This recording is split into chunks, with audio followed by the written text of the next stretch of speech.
সাবেক সেনাপ্রধান জেনারেল ইকবাল করিম ভূঁইয়া গত এক বছর ধরেই নানা কারণে আলোচনায়। জুলাই অভ্যুত্থানের সময় তার একটা ভূমিকা ছিল, পরবর্তীকালে আমরা যেটা দেখি যে সোশ্যাল মিডিয়াতে তিনি লেখালেখি করেন। এসব লেখা নিয়ে সমাজে রাষ্ট্রে নানা রকম বিতর্ক তৈরি হয়েছে।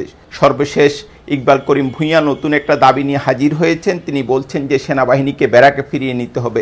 আমি মনে করি এটা খুবই অদ্ভুত এবং অন্যায্য এক দাবি, কারণ 5 মাস পর সংসদ নির্বাচন অনুষ্ঠিত হবে এবং আমরা সবাই বুঝতে পারি যে আইন শৃঙ্খলা পরিস্থিতি এখনও খুবই নাজুক এবং বর্তমান পরিস্থিতিতে সশস্ত্র বাহিনীর নিরপেক্ষ এবং কার্যকর ভূমিকা ছাড়া অবাধ এবং সুষ্ঠু নিরপেক্ষ নির্বাচন যে সম্ভব নয় সেটা মোটামুটি স্পষ্ট।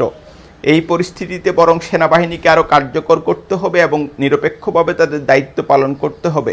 নির্বাচনের সময় আর খুব বেশি দূরে নেই, যদিও জেনারেল ভূঁইয়া বলছেন যে নির্বাচনের সময়ে সেনাবাহিনীকে মোতায়েন করা যাবে, কিন্তু আমরা যেটা দেখছি যে পরিস্থিতি যদি উন্নতি করতে হয় তাহলে এখন থেকেই সেনাবাহিনীকে কার্যকর ভূমিকা রাখতে হবে এবং নির্বাচনে সর্বশক্তি দিয়ে পেশাদারিত্বের সঙ্গে এবং নিরপেক্ষতার সঙ্গে দায়িত্ব পালন করতে হবে।